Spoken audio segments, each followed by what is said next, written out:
Good afternoon, everyone, and thank you for joining today's broadcast. My name is Joseph Shepard. I am a senior associate here at Wolfstorf Rosenthal in Santa Monica, California, and I will be leading today's discussion on intercompany transferees, specifically the L-1B category for employees coming to the U.S. To work in positions that involve specialized knowledge. And we'll talk about what that means and the latest policy guidance from USCIS on point, as well as latest trends and happenings in the L1 context, maybe some examples. This assumes that you have a somewhat basic understanding of the L in general. If you do not, feel free to email me afterwards and I will go through the specifics with you. This is part 2 of a multi-part series on the L1 visa category. L1A in March discussed the executive and manager transferees.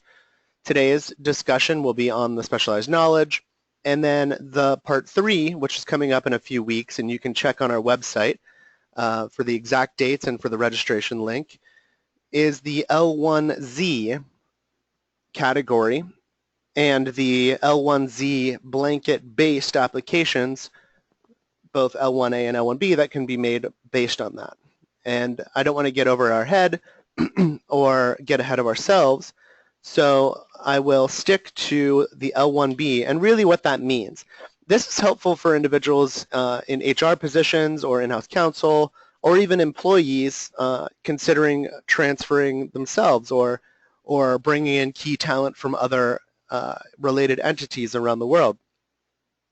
This is helpful for you to think about whether or not this person is someone that may qualify under this category. They're not an executive, they're not a manager, so an L1A would not necessarily work in that the U.S. position is not an executive or a manager position, but really it's more of a professional or specialized or technical position, or maybe even it's a position that would involve some kind of training of U.S. employees or even clients. We'll go through some case examples of what is, what has been and is considered to be specialized knowledge, run through some of the pluses and minuses of the USCIS memo, the specific definitions of specialized knowledge that have developed, and answer any questions that you may have at the end of the program. Feel free to type in your questions as we progress through today's discussion. If we have time at the end, I'll get to all of them. I will try to work some in as we go through if it makes sense to do so. But if we don't get to your question, please email me your question afterwards at jsheperd@wolfstorf.com. and we will, and I will email you back directly. So, jumping right into today, what is an L1B? What is a specialized knowledge? What are the key elements of putting one of these petitions together? Well, for starters, the L1 category, like the H1B category, is a petition-based, in general, a petition-based visa classification, meaning that a U.S. employer must file a petition with USCIS, U.S. Citizenship and Immigration Services, prior to the person being able to apply for the visa and come to the U.S. The petition has to be approved as well. Getting the petition approved is usually where employers come to us. The simple packaging of a person's credentials and resume and the job description in the U.S. and org charts are no longer necessarily enough, as they are in the L1A context. So RFEs abound, and you should expect RFEs in this category. There previously was such a abominable record for L1Bs, RFEs that is, that roughly 60% or so were being issued requests for evidence, and about half of those ended up being denied. The latest statistics put out by USCIS are not crystal clear, but they're promising. These were the statistics from the first quarter of fiscal year 2016, which is October to December 2015. And note that this is after the L-1B adjudications policy memo came out in August 2015. USCIS put out that they received 3,416 of these petitions, and they approved 2,371 of them, denied 700 of them, and have somehow also pending 2,661. So this is not, those figures are not of the universe of the applications received. I would love to get that data specifically. This is the, adjudications during that time. So sweet, they received 3,416. That doesn't necessarily give us the whole picture. If we take that out of the consideration and think about the approval rate versus denial rate versus pending, we can see that roughly, in between a fourth and a third, I guess, is the ratio, maybe a 3-to-1 ratio, just a little bit over that for approved to denied. So still about 1 in 4 are being denied, at least, and that doesn't even amount to how many RFEs are being issued. Long story short, it's so important to prepare the L-1B petition correctly at the outset. You want to be able to frame your case in a way that is easy to understand at the USA Today 5th grade reading level way, at first glance, even infographic way. And you want to make it as easy for the USCIS officer to approve as possible.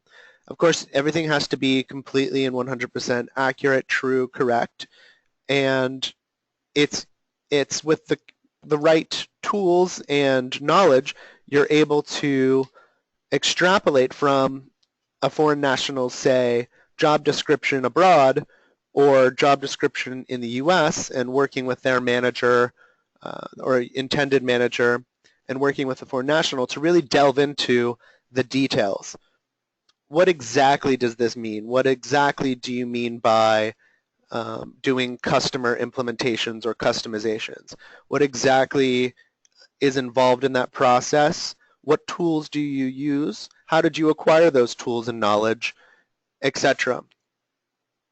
So what are the key elements, though? Overview, that the beneficiary themselves, the foreign national, has some sort of specialized knowledge. That is, one of the most debated and contested terminologies about specialized knowledge. There are in the statutes and regulations some more details about this, and we can also then add to it this guidance policy memo, which further fleshes out the types of knowledge that can qualify as specialized knowledge. In general, there are two types of specialized knowledge, and a person does not have to have both. They can have one or the other. If they only have one and not the other, don't argue that they have both. Argue that they have one. It'll make everyone's life a little easier. If they do have both, of course, you can put forth that evidence. Path of least resistance. If there is a one and it's very clear that they meet one, I would highlight that one first. I would not necessarily exclude the second one, but I would not, go to great pains to show and bring to the forefront that the person qualifies under both. The two types are special knowledge and advanced knowledge. Special knowledge is knowledge of a petitioning organization's product, service, research, equipment, techniques, management, or other interests in its application in international markets.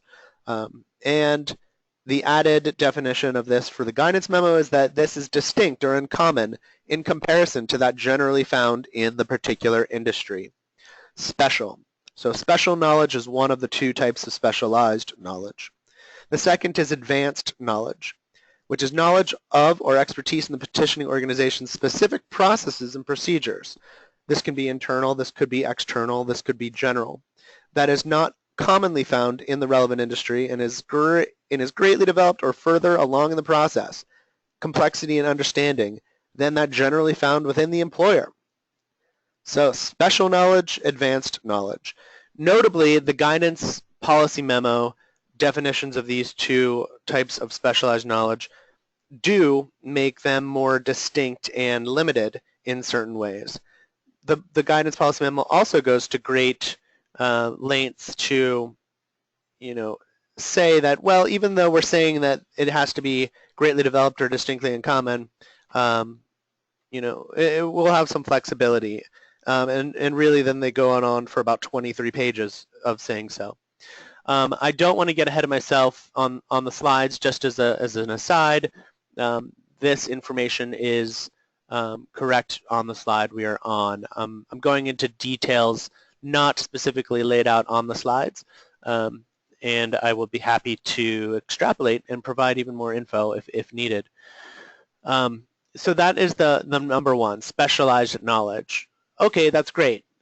The person, we'll go through this in a little bit more detail in a minute, but let's say that the person then you successfully demonstrate the person possesses this specialized knowledge, either special knowledge of the company's product or service and its applications in international markets, or an advanced knowledge of the company's internal processes and procedures, or both. The U.S. position then would, to qualify for L-1B, and this is the kicker, has to involve that specialized knowledge, and so it would involve the application of the specialized knowledge identified already in the beneficiary's qualifications. So as you can see, this specialized knowledge is key and must be the same for at least two of the key elements. Therefore, for anyone who's familiar with the perm-based green card process and the importance of solidifying the exact language of the job requirements and duties, would understand that in the L-1B context, it's vital to do the same. What is the specialized knowledge? What is the specialized knowledge exactly? Is it special? Is it advanced? Get it down and boil it to the extent possible, a sentence. What are the company product or services that they, have that knowledge of, and what are those product or services applications in the international markets? What are examples of their use? How are they intertwined with the global economy or national economy, or international rather? Excuse me. Examples of these things can be helpful. If it's not crystal clear or abundantly clear from, say, marketing materials put up by the company or technical manuals or internal process procedures or business plans, etc., an individual, ideally the person's supervisor, can write a letter from the foreign entity confirming the nature of the specialized knowledge held by the beneficiary. You already need to get an employment verification letter from the entity abroad anyway. If the person providing such letter is also able to provide confirmation of the specialized knowledge, fantastic. You have one letter to obtain and review as opposed to two. So that's the one moving element. But nonetheless, you want to make sure that you're compiling the evidence to demonstrate number 1 and 2 on the screen simultaneously, and to do that you need to be able to know and nail down in layman's terms what is the specialized knowledge held, and what is it, what is the specialized knowledge, period. Does the beneficiary hold it? Sweet, let's get a confirmation of that. Does the U.S. position involve that, the application of that knowledge? If it does, great. That should be clear from the job description. And if it's not, you can elaborate on the job description even further, including providing things like percentage of time, examples of work product produced during the performance of that job duty by people in that position now, or if it's the same position that the person has abroad that they're just going to be doing physically in the U.S., with U.S. clients or U.S. Key players, then the job description will be easily transferable, and you don't have to, or rather, you can use work product produced during the performance of that in their current position abroad as an example of what it would look like in the U.S. Nonetheless, specialized knowledge, very important to nail down. What is that specialized knowledge statement ahead of time? Is it special knowledge of the products or services of the company and their applications in international markets? Is that distinct or uncommon in comparison to that in particular industry? And advanced knowledge, which is knowledge of the company's internal or even external, like sales, process, and procedures, and that those are not necessarily common in the industry. It's one way to think of this is special knowledge, one person who's really the technical expert or the expert. They don't have to necessarily self-identify as an expert, but it doesn't hurt if others would consider them to be an expert or an authority on that specific product or service, and or how it intertwines or is used within the international marketplace, maybe in the different industries. So the way to think about advanced knowledge is then the process guy, the procedures person, the person in the company who is the maybe trainer for how we do X, Y, and Z. I can give you an example, of course, immediately available from the law firm perspective, specifically an immigration law perspective. What are the processes and procedures for initiating, producing, preparing, and filing an H-1B petition?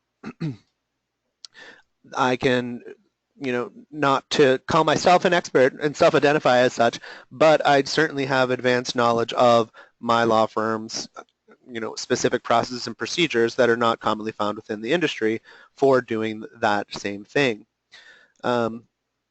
So special knowledge, advanced knowledge, very important, number 1 and 2. Now number 3 is a little bit different. What is their employment experience abroad if they did not work in a specialized knowledge position abroad, but the U.S. position still will be specialized knowledge? That can still qualify for L-1B. They still have to have the 12 months of full-time continuous employment in a qualifying position abroad at a qualifying related entity, but it doesn't have to be a specialized knowledge position abroad. It can be managerial, or it can be executive, and it can be specialized knowledge.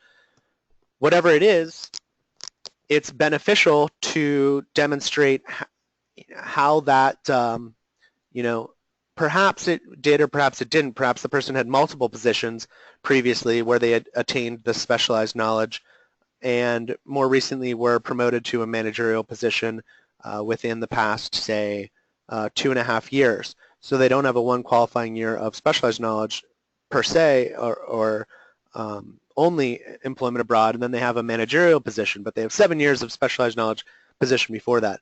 Well, the qualifying year within the past 3 is going to be a managerial position. It may still also be a specialized knowledge position, but nonetheless it doesn't matter because it can qualify under one of them, and that's okay. Now, this particular element, number 3, is also important to think about and strategize at the beginning of a case. Because the example I just gave you, where perhaps this position could qualify abroad as either managerial or specialized knowledge, the position in the U.S. is definitely specialized knowledge. So you're going to transfer this person to the U.S. to work in the specialized knowledge position, and it's not a managerial position. You and the supervisor have looked at that already. Maybe this person will be promoted to a managerial position after, say, 2 or 3 years in the U.S., but as of right now, they need the technical expertise of this person in the U.S. to help getting this, say, program or product or service streamlined and hitting the ground and or customized or localized. Well, what do? Do you frame this as the employment abroad as L1, do you frame the employment abroad as managerial or as specialized knowledge, or both? If the person has any intention in the future of perhaps applying for a green card or permanent residence, or more specifically, if the company has any intention of perhaps at least keeping the option open of sponsoring this individual or petitioning for this individual for an immigrant visa for an eventual green card application. One of the ways in which individuals can have immigrant visas filed for them is in the what's called first preference EB-1-3 or EB-1C multinational manager or executive transferee. It's the green card version of the L-1A manager or executive. The position abroad has to qualify as manager or executive, and the U.S. position now has to qualify as manager. At the time of the green card petition, has to qualify as managerial or executive. So let's say the person transfers into the U.S. On an L-1B and then is promoted to a managerial position and is actually changed to an L-1A down the line, say after 3 years, and the company wants to do a green card petition for this person. Since the qualifying employment abroad for that green card EB-1-3 would have had to be managerial or executive, if the L-1B initially, at the very outset, was not done and did not frame that employment abroad or wasn't clear enough that that employment abroad was both managerial and specialized knowledge, then that person will have a very hard time getting a successful EB-1-3 petition filed for them. So the best practices is, if that employment abroad is both managerial and specialized knowledge, make sure to be clear that the person who provides the employment verification letter specifies and hits all the required elements for both managerial and specialized knowledge. It's not critical for this L-1B, but it may be for, say, an EB-1-3 down the line should the person be promoted in the U.S. to an L-1A manager position. Now, that step I just mentioned, the interim step, the L-1B, L-1A, then EB-1-3, a change of status to L-1A. The rules for both L-1A and L-1B are 1 year of continuous full-time employment within the 3 years immediately preceding the person's transfer. So if they're already in the U.S. in, say, L-1B, and 3 years, or 2.5 years have gone by, that means that they would not, at that time, technically not have, for just temporal purposes, 1 year of full-time employment abroad within the past 3. However, for the L-1A and L-1B visa purposes, that 1 year within the past 3 is not past 3 from right now if they're already in the U.S. after a transfer. In that case, it is 1 year within the 3 years immediately preceding the transfer. So you can still use that same time period of 3 years before they transferred here in an L-1B for purposes of the L-1A. And that's the same for the EB-1-3 or EB-1C. So the date that they are transferred here, even if they actually even came on an H-1B, let's say, or a TN or an E-3 or something else, or an O-1, they were transferred here. If prior to their transfer they had that 1 year within the past 3 in a qualifying capacity abroad, then it's still okay for purposes of, say, a change of status or an EB-1-3 petition. If a person is in L-1B, and you'll see this at the end of the presentation, they have a 6-year maximum of L-1B status, and I'm sorry, a 5-year maximum of L-1B status. An L-1A has a 7-year, so 5-year, 7-year. Often individuals who are approaching their 5-year, maybe they didn't think about it or plan about it, or maybe the company just wasn't interested in, doing a green card case or whatever the case may be. They're approaching their 5-year maximum, and they say, "Oh no, I want to stay longer. Let's do a, can we do a change of status to L-1A, and just give me a promotion or a different job in the company that would qualify as managerial?"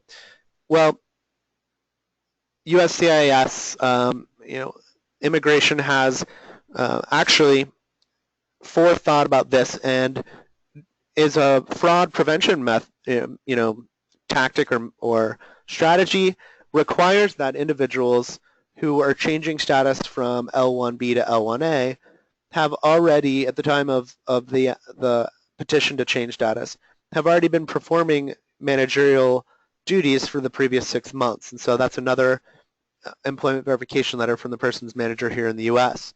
That way, it's not a situation where, during the last 2 months or so, everyone tries to change status so they can extend their maximum stay in the U.S. from 5 to 7 years. So they have to be performing that managerial already within the U.S. And really, then when you think about that is, since it's a 5-year maximum and you can apply six months in advance, they have to be performing for 6 months.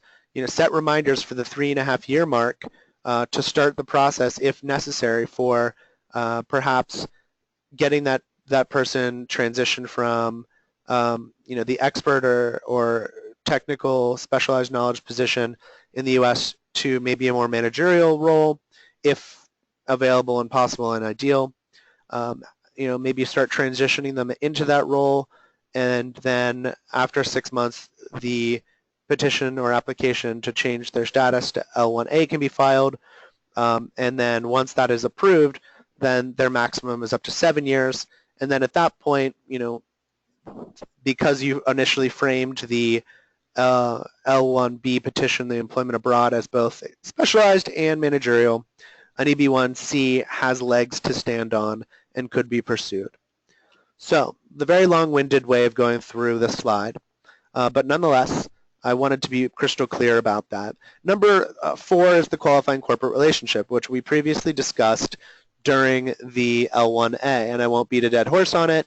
If the companies are affiliates, parent, child, or parent subsidiary, or any of the other qualifying corporate relationships listed here, then it can work. So the two companies have to have this qualifying corporate relationship, and that's true for all L's.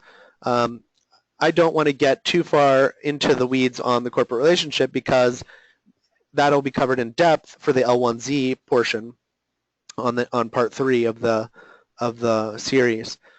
For specialized knowledge, I thought we could go through some of the more specific examples or nuances for the category.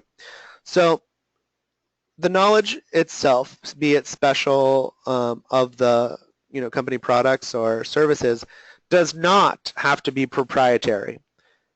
If it is, that's great. Let's talk about it. It does not, L-1B does not involve a test of the U.S. market to confirm that there are no, people in the U.S. market with this job. A company doesn't have to show that there aren't U.S. workers readily available to perform these duties. That is a perm labor certification application type of requirement. Just really, showing the level of uncommonness or uniqueness is really what is the focus of this. So, special, surpassing the usual, distinct among others in the kind, uncommon or noteworthy, and then advanced can be really thought of as greatly developed beyond an initial stage, ahead or far or further along in the process, complexity, knowledge, skill, etc. Patents, if a patent resulted from perhaps even the person, or if the person was involved in that process, or that's great. Let's focus on it, but that's not required. Working with like a specific technology, a specific software, a specific sales technique, a specific cooking technique, a specific training method.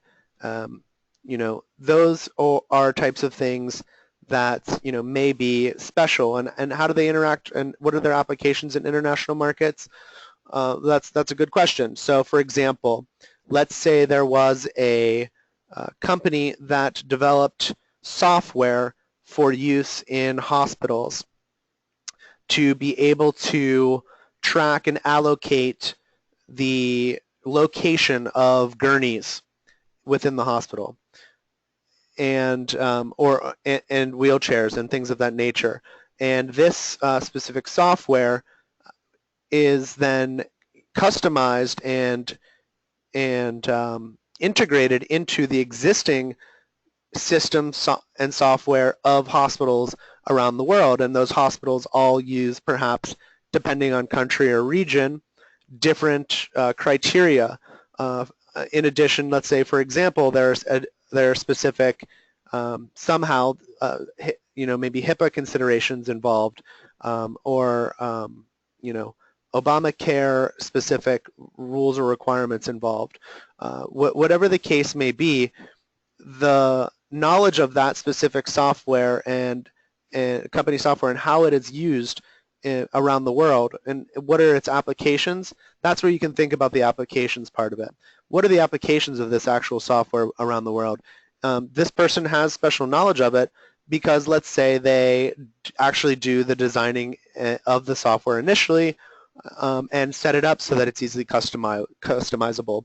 Or perhaps they are the person who visits the client sites, troubleshoots, and comes up with creative solutions to get it to work with that specific hospitals or countries' hospitals infrastructure. That's one example. Another example may be in, let's say, the sales area. Maybe there's a specific sales technique or demonstrations that are done for a particular product, and there's while the product is available on the open market and anyone can buy it, being able to do this specific type of product demonstration may be limited to just a handful of individuals who are, let's say, either company employees or are vendors for the company. If a person has been working for a company in the UK and they either maybe worked on that specific product or planned or implemented that product demonstration and the techniques involved in doing so, maybe they need to be on the road and go to the US to demonstrate this at the initial stage, but perhaps also train their newly acquired US subsidiary staff on the way to do this demonstration. And maybe that training is more involved than just going there and showing them, training by doing, so they would literally perhaps maybe have the US individual shadow them for a while they did it, and or hands-on, training that way for a longer amount of time because of the complexity of the product. Those are examples, of L-1B specialized knowledge that are pretty much, not pretty much. They're anecdotal, but those are examples of specialized knowledge that were sufficient, and that was special knowledge of the product itself and its applications in international markets.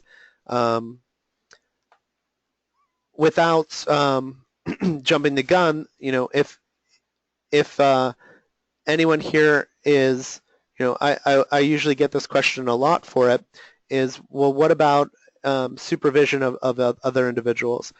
Is that a consideration?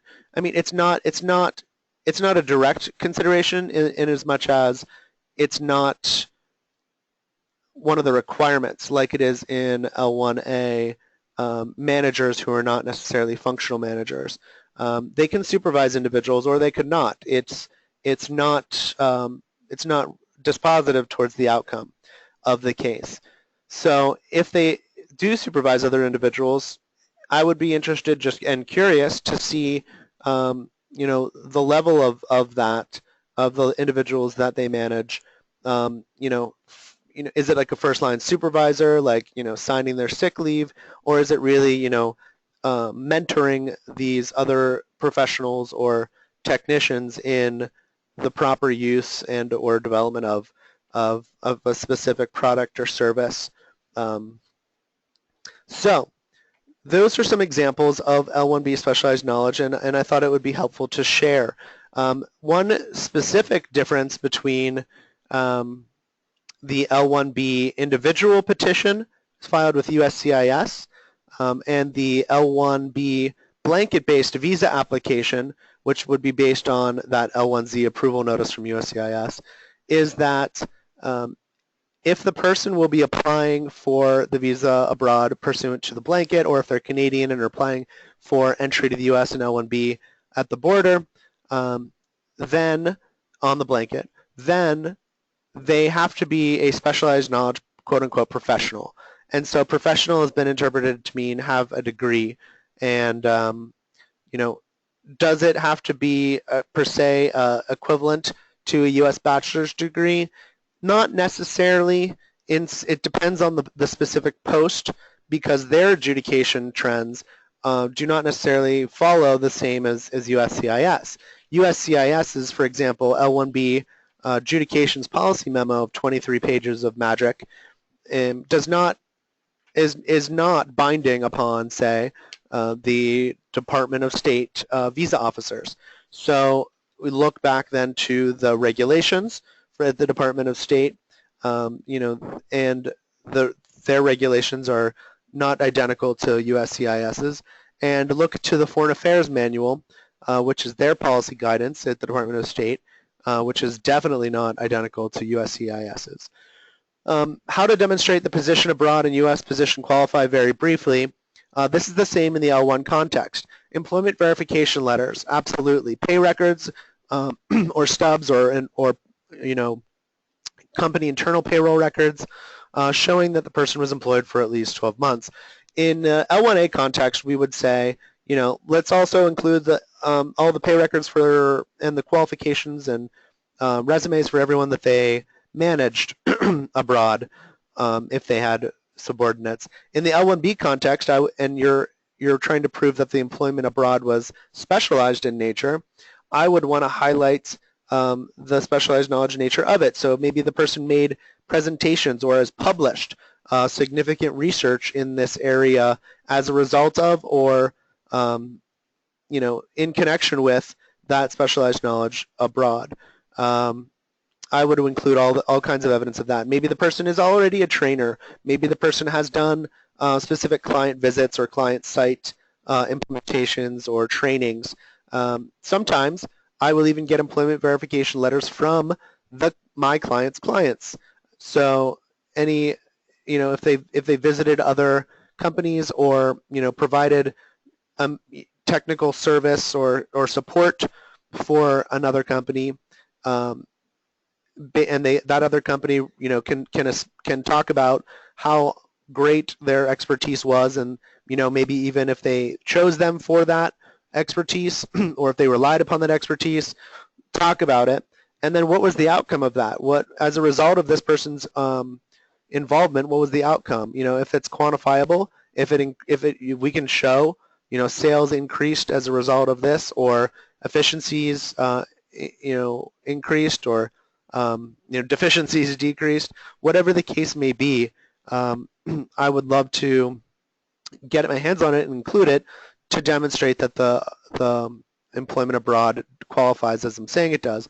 And then for the U.S., if it's a future position, it's a little bit more difficult than if there's already others in that position in the U.S., and if that position in the U.S. is different than their current position abroad. Nonetheless, in those types of cases, if there is no one doing that kind of work, you know, involving the specialized knowledge in the U.S. now, I want to know why, and that's a bigger picture thing, right? What is the company's goal? If there's a business plan in place about it, let's talk about it.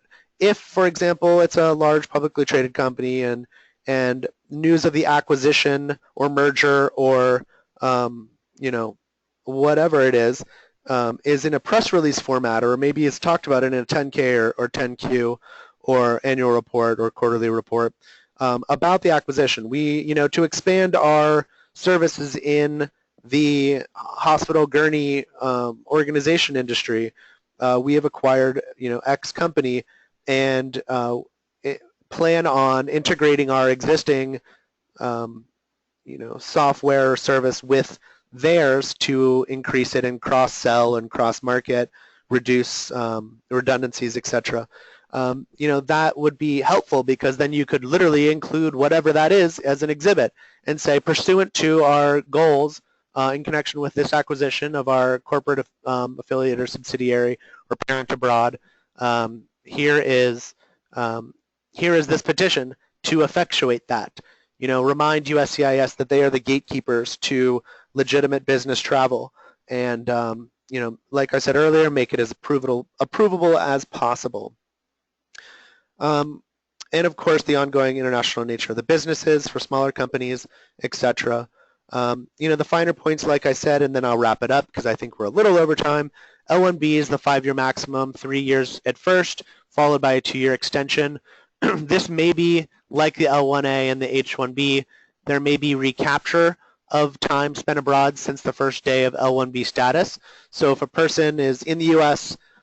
for 11 months out of the year, so at the end of the first 3 years, they're in the U.S. for 11 months, they're out 1 month each year, they'd be eligible for a 3-month recapture should it come to it. So at the end of the 5 years, there'd be a 5-month recapture.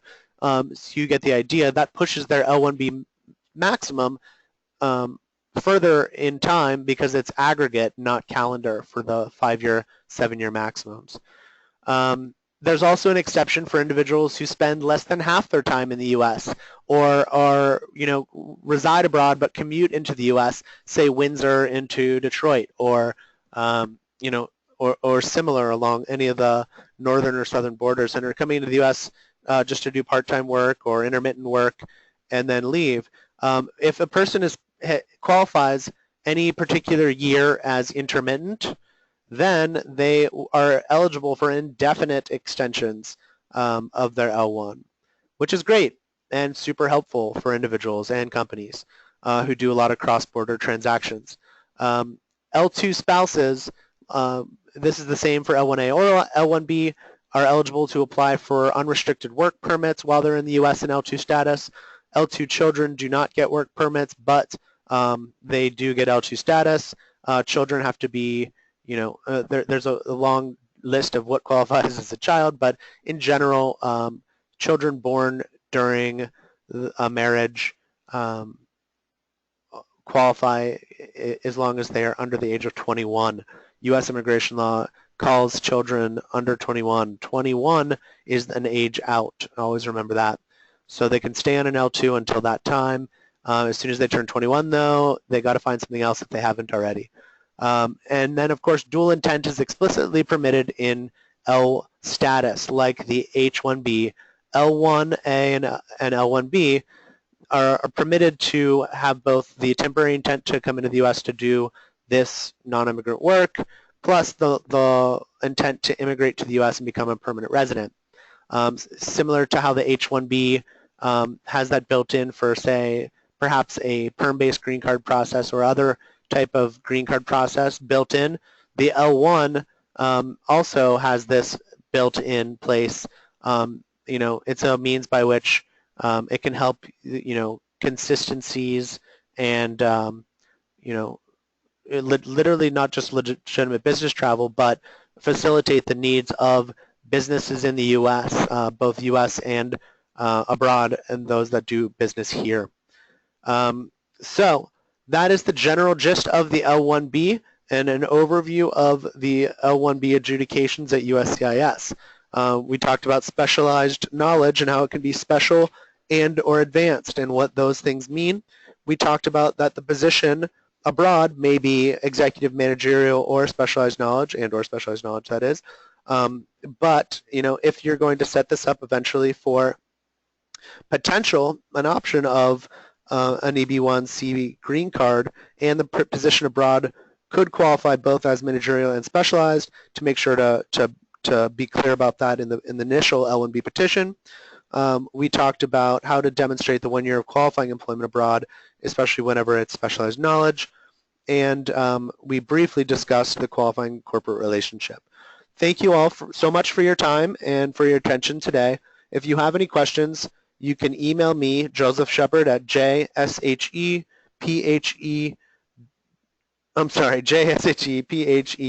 JSHEPHERD at wolfsdorf.com.